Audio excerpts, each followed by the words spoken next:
Hey everyone, welcome back to Forever Blooms. If you've never been here before, my name is Jen. I live in southern New Jersey, which is 6B, 7A. I am a gardener. I love houseplants. I love ornamental gardening, vegetable gardening, but today we are going to be talking about sofrito. I have probably driven my subscribers insane talking about sofrito at this point because I have been planning for this moment since probably February-ish of 2021. And if you count my seed buying rampage in the fall of 2020, that's how long I've been planning this. I'm going to make sofrito today, and all of the ingredients, aside from one thing, are things that came from my garden that I grew from seed. And so I want to show you what those ingredients are and how I stored them so that I can have them prepared for this very moment. Sofrito is a very commonly used marinade, if you want to call it that, from the Caribbean. I'm half Puerto Rican, and so I grew up eating dishes that incorporate sofrito into the recipes, and so it's something that I have been working towards in my garden this year. One of the goals was for me to grow everything that I need for sofrito. So right now what we have on the table are these beautiful flowers that I got for my birthday, and here we have onions. Now these are Spanish onions. I've seen different types of onions used for this recipe, but I've never seen, I don't think, red onion. These two onions here are the only thing that I was not able to grow. I had a bad onion year this year, guys. So next year I'll work on that. But everything else, and I'll show you what that is, came from my garden. So if you watched my video from last week, you will see how and why I stored my peppers the way that I stored them. The short of it is that I have a small enough garden to where I'm not getting giant barrels and buckets of the same type of pepper all at one time. So what I decided to do with my peppers was gut them, right, take the seeds out, the white part out, check them on the inside for mold, stick them in a freezer bag and put them in the freezer so that I have a giant bag of one type of pepper in my freezer ready for recipes like this. Cubanelles, ají dulces, red peppers. These are called lipstick pepper. They're an heirloom type. So in this beautiful braid here of garlic is my soft neck garlic that I have hanging here. So I'm gonna take one of those two for our recipe. So these are my lipstick peppers. They're basically just a red pepper, and they're fairly quickly maturing for being a red pepper. So you heard how loud that was. It's frozen. All right, so I am gonna start off and defrost at least 3 of the bell peppers. These are cubanelles. It's 3 of those as well. I have ají dulces, and ají dulces, like any other pepper, they start off green and then they eventually get to that red color that you see there. So I'm gonna just, they still smell. Like, these have a very small, strong scent. If you've ever grown ají dulce, you know exactly what I'm talking about. I'm just gonna put like a handful or 2 of that in there. So now we have all of our peppers. We have our garlic that I grew in the garden, and then we have the store-bought onions. The next thing I want to do is show you my Vegepod, and I want to harvest from there some cilantro and some recao. All right, this is my Vegepod. It has legs, so I don't have to bend over. For those of you who are new to my channel, I have 2 of these, and then I have a regular raised bed, and then I do some of my gardening in ground, but very, very, very little. Let me give you a close-up, actually. This here is recao. Recao is a seasoning that is used in sofrito, and it tastes an awful lot like cilantro. You know, we often refer to it as cilantro's cousin because of how much it tastes like cilantro. But the good thing about culantro is it has a stronger flavor actually than cilantro, and it also is quite heat tolerant. It doesn't bolt the same way that cilantro wants to be bolting, and it'll just keep producing. If you cut it like this, leaf by leaf from the outer edge, instead of just ripping the whole plant up, then it will keep producing from the center of the plant new leaves for you to harvest. Now, the only negative thing about culantro is that it doesn't like the cold the way that cilantro does. So when the winter hits, this baby will die. And it's also a little bit hard to germinate. I will link a good video that I found on how to get culantro or recao to germinate, which is, for me, very hard to do outside of the Vegepod, because the Vegepod does a great job of creating a very humid environment where I don't have to constantly spray or water. So there you go. I could probably use a few more. Now, the cilantro, because it is cold tolerant and likes the cold, I can actually keep in this Vegepod with the winter cover in there all the way through winter, like I did last year. And it'll be okay. If I get a really, really hard frost, some of it will die back, or it'll start to look very tired, and then I'll eventually have to pull it. But this cilantro right here, this will last me a good part of the winter. Something else I wanted to tell you guys is that if you are wondering what cilantro tastes like to the rest of the world, if you're one of those people that cilantro tastes like soap, you definitely want to give recao a shot, because supposedly it's the cilantro effect without the soap factor. Now this is a big bunch of cilantro, and that's what I'm looking for. All right, close it, and we're good. Here you go. Let me finish closing this up. It has little clips. There you go. Back inside. Ooh. So, part of this process is that I do want to grow enough to gift to other people and perhaps store myself a little bit in the freezer. And so, I bought these ball jars, like canning jars, that are perfect size for gifting. And I'm boiling them just to try to sanitize them as much as I can. I won't be canning them. Okay, so I have the peppers here that are defrosting. I have the garlic, which I grew, the onion, which I bought, the cilantro here, which I grew in my Vegepod in ice water, and the recao, which I grew in my Vegepod in ice water. The reason that I put it in ice water is I won't be putting together this recipe until later today, and I don't want the greens to wilt, and it will at least hold its form and not wilt and wither on you until you can get to putting together your recipe. So now we are here later today.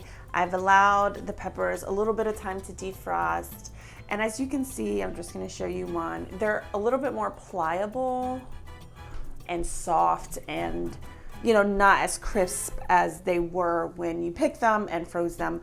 But for this particular recipe, I knew that was going to happen. It does happen with certain types of peppers that you preserve via freezing.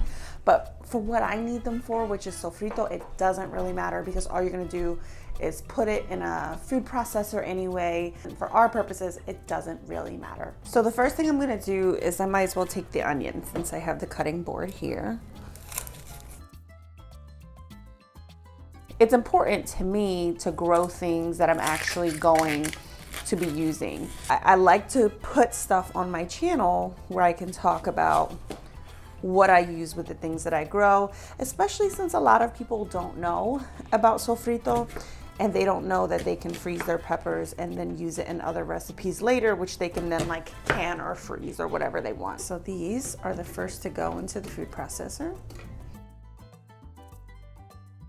And these also bring some additional moisture to the recipe, because a lot of people will put additional stuff in their sofrito, like salt and oil, particularly oil, to give it that viscosity, and so that you're able to scoop it up a little easier. And I get that. I get why someone might want to do that, but I want to be able to have a sofrito recipe that won't overdo it, and a recipe that doesn't really call for that much oil content in the recipe. Some people actually, put olives in there. I don't really like the olive sofrito. I prefer, if I want olives, I'll just put them in later. Some people put tomatoes in their sofrito. I don't do that either. If I want to, I add it in later. So there are certain things like salts as well that I don't plan to really add any of in this recipe because, again, I want to have the freedom to use this as a base for a bunch of different recipes, and you can always add it at a later point. So if you have recipes for sofrito that you want to share with anyone else in the gardening community or on my channel, you can go ahead and put that in the comment section below to give people ideas. Or maybe you can link a recipe that you've used in the past for sofrito so that everyone can see what you use it for. So I have already soaked, washed off the cilantro, and for this particular recipe, some people don't like to keep the stems on, but a lot of recipes that I've seen for sofrito do, it does keep the stems on, so that's what I'm going to do.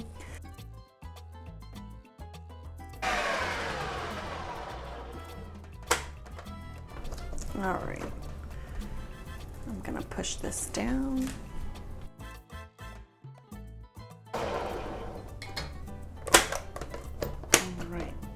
The next thing that's going to go in are the peppers. And as you can see, it's really easy for me to do this because I've already taken the stem off of the pepper and I've already de-seeded them.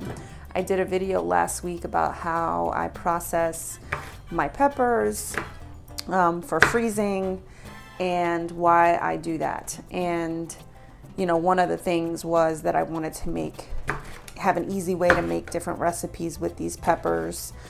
And so now, because I did the work on the front end, I don't have to do the work on the back end. So I can just cut them up and stick them in. And because I froze them prior, I have enough for my recipe as opposed to scrambling to find enough, because if you have a small garden like me, you might not have enough all at once. So one of the downsides is that there is some moisture content in the peppers, and so I'm trying not to get too much of that moisture. And if you can see this cilantro, it's not wilted at all. It's nice and firm. See how that bounces right back? And that was a byproduct of me putting it in ice water. All right, round two. All right. Oh boy, this is beautiful. One of the things that I wanted to do with this particular recipe is I wanted to make it not chunky, but I wanted to be able to see the reds and the greens and the onions. I wanted to see chunks, like little teeny bits in there, as opposed to using a blender where you would get a more watery consistency to the marinade. And that's fine. I've had sofrito that was delicious, that had that consistency, but I was hoping for something a little bit where you could see the ingredients, because it is fresh and it is from the garden. So since everything else is in there, I am now working on the garlic that I grew. Some of this garlic is garlic that I grew in ground, and some of it is garlic that I grew in my Vegepod. I would say overall the Vegepod garlic has stored better and bulbed up better in the garden, but also I think part of that was user error. I think that there are things that I could have done with my in-ground planted garlic to make it more successful than it was. Now, if you guys want to see a video on when I harvested my garlic from my Vegepod and from in-ground and in pots, I have a video where I compare the sizes of them and I explain the difference between hard-neck and soft-necked. And I told you about how I was going to cure them and store them. If you want to see that, I'll link it in this video. And I'm using the small ones first because I am saving the larger, bigger heads of garlic that I harvested for seed. If you don't know, when you grow garlic, you basically plant one of these cloves in the ground and you get a whole head of garlic from one clove. It just splits over the winter, and by 4th of July, around that time, depending on your zone, you'll get a whole garlic head. And then you can save some of those and plant them for next year. But this is what I'm using for now. This is my garlic press. You just put this head of garlic in here. See how that comes out? I usually just great. Put the next one in.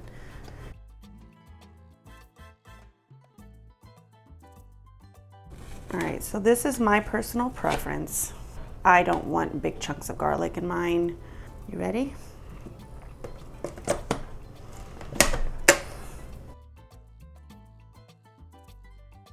Now it's time to see. Oh, that's beautiful. All right, look at that. See how it's not watery? And you can still see bits here of the red. Let me see if that can focus. Of the red and the green, that's what you want. So I just have this big tub of pepper. Just a little bit, not too much spice. I just can't help myself. I'm just gonna add a little bit of salt.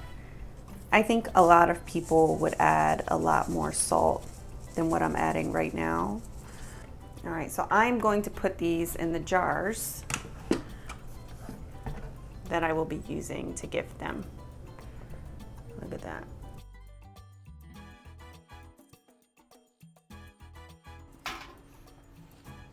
Now keep in mind that this recipe is not a canning recipe. To my knowledge, there is no USDA approved canning recipe for sofrito. So this is really intended to be for fresh use. This will store well in the refrigerator for about 2 weeks, you know, and after that you'd have to make a fresh batch. So I like these smaller ones, these smaller jars, because I don't feel pressure to use something or like, you know, let it go to waste or anything like that. So, oh, this is pretty.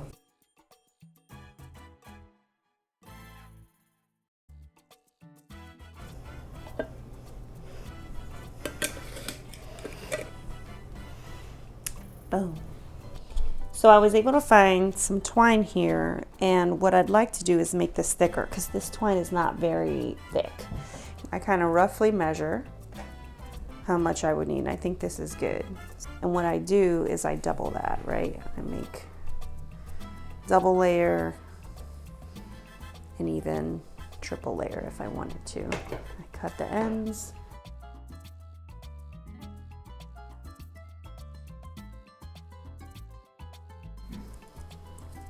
If you guys are fans of Lara from Garden Answer, she talks about romancing the ordinary. And sofrito is such a common thing in my culture that this is not all that special of a seasoning in the sense of like it's very common. But I'm gifting it to someone and I made and grew the ingredients myself. So in my book, we should romance this just a smidge. My sofrito. Isn't that pretty? Look at that. So I hope that you enjoyed this video, and I hope that I have encouraged you to give this recipe a shot. And if you don't want to necessarily go through the trouble of making it without knowing if you'll like it, another thing that you can do is go ahead and buy it at the store first. My favorite is actually the frozen formula that Goya sells. So there's a company called Goya, and they sell a lot of these types of products that people in the Latino community, such as myself, use. And they have a canned version and then they have a frozen version. I personally like the frozen version a little bit better. It's harder to work with because you kind of have to like jab it and bring it out in chunks and like defrost it. You usually cook it before you add the other ingredients anyway, but I think it tastes better than the canned version of it. You cook it in rice, soups, stews with your chicken, you know, any kind of meat. It will not disappoint. I promise you it will not disappoint. Look at that. Oh, I can't wait to give this to my mom. All right, guys. Bye. Mic check 1 2 1 2. All right. I know you were up to something.